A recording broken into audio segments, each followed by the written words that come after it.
accidentally misspelled your name the last hour, and we are terribly sorry. Okay. Differentiation is a strategy where you try to distinguish what you did from something much more offensive. So you say, I didn't steal your car, I borrowed it. Okay, so those are the kinds of distinctions. So let me play this for you.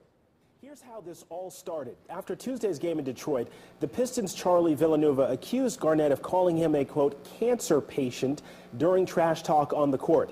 Villanueva said he was upset because of how many people died of the disease. KG later released a statement saying he actually told his Detroit rival he was, quote, cancerous to your team and your league. Okay, so the context of that is Charlie Villanueva has some kind of condition where he can't grow hair at all on his body. And so Kevin Garnett called him a cancer patient, apparently, allegedly. He says, no, I didn't say that. I said he was cancerous to his team. So instead of saying something truly offensive, he just said something rude. So he's trying to distinguish it. Provocation. You might remember this incident. It kind of speaks for itself during the World Cup. Explode. E com a cabeça, ele decide a Copa dele.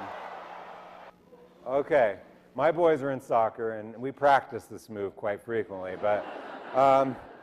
But yeah, he headbutted him during the World Cup, and later I think he got the MVP of the World Cup. But he says, here's his defense for that. He says, let me get to that. But you hear them twice, and then a third time, I am a man, and some words are harder to hear than actions. I would have rather taken a blow to the face than hear that. Apparently, he says in an interview that the guy, Materazzi, who he headbutted, had called his mother and his sister some names. I think it might have been whore or something like that. Okay, you guys are like, okay, did he just say whore? Yes, I did. Okay, good. Good intentions is another one. You might remember this context. Kanye West responds to this saying, even in that moment, I was only trying to do good, but people don't always need my help. So, he was trying to do Beyonce a favor, saying that hers was the best video, one of the best videos of all time.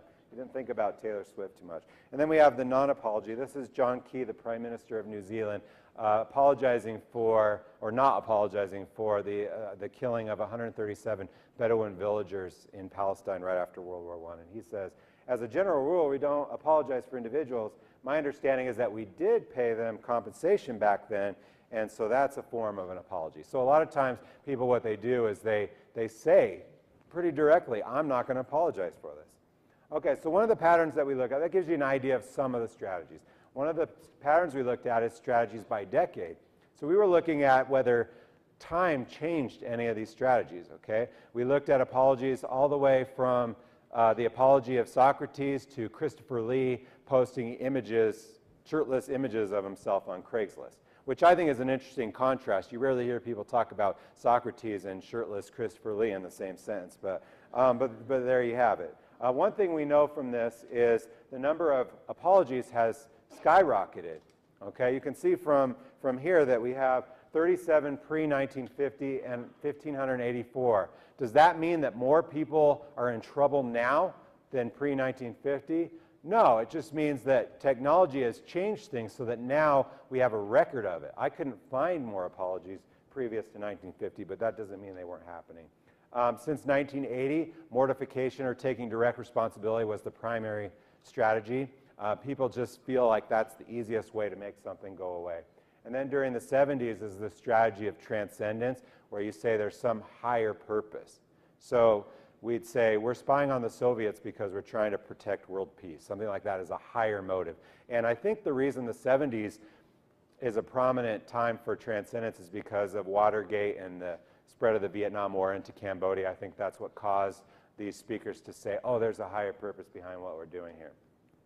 In terms of illustrating the mortification as a primary strategy, this is probably my favorite clip of a mortification. Every one of you has good reason to be critical of me. I want to say to each of you, simply and directly, I am deeply sorry for my irresponsible and selfish behavior I engaged in.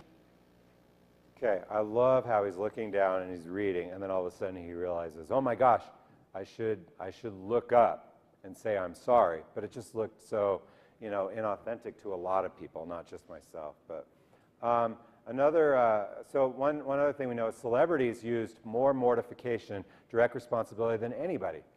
I was surprised by this because I expected it would be religion.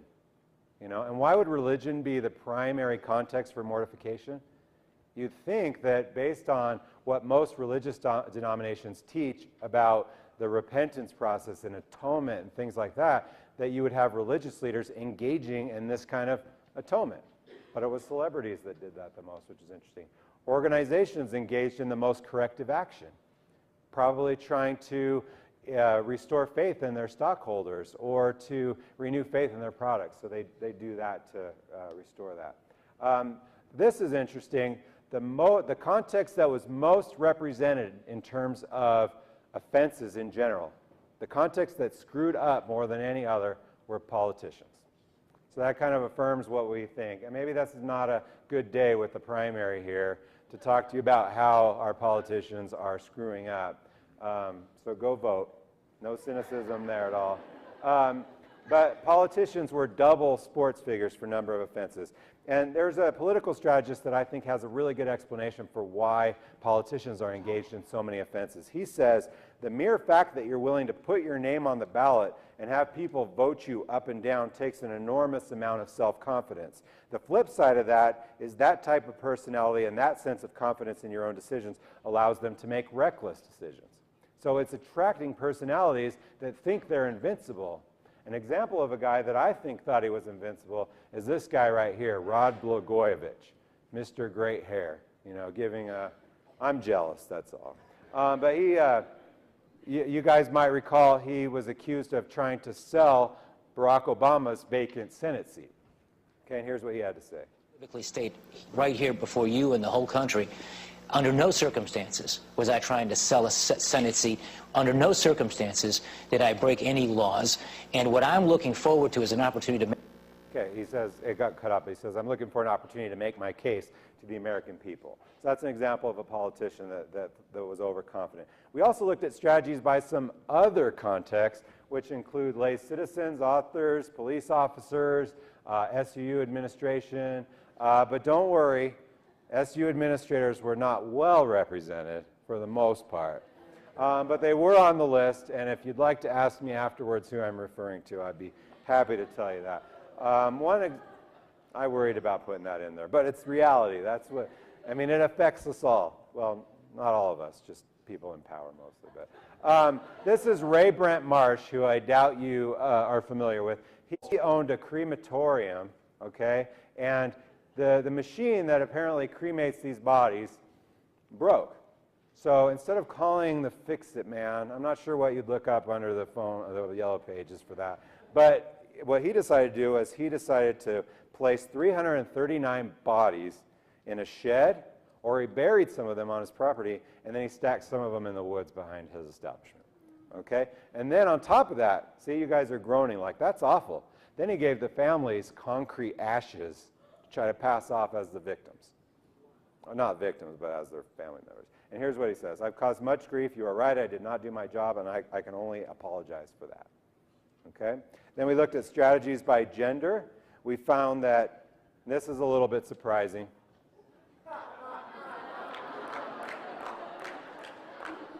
On behalf of all men, it might be a little misleading of a number. We just, that's all we could find. Men are just more prominent in the public sphere, I think. That's just a reality, that they're occupying those positions in the social hierarchy, which subjects them to this kind of criticism. At least I'd like to think that, right? People are booing me. I wasn't anticipating that, but I thought it might happen, but I guess it did. Women used a lot more mortification than men did, so women take responsibility more often than men do. Big surprise? I don't know. Everything else was fairly equal. So when we talk about, let me go back. I thought that might happen. Okay, so when we talk about why men and women are so different here are a couple explanations that I could give you. Number one, men are more social.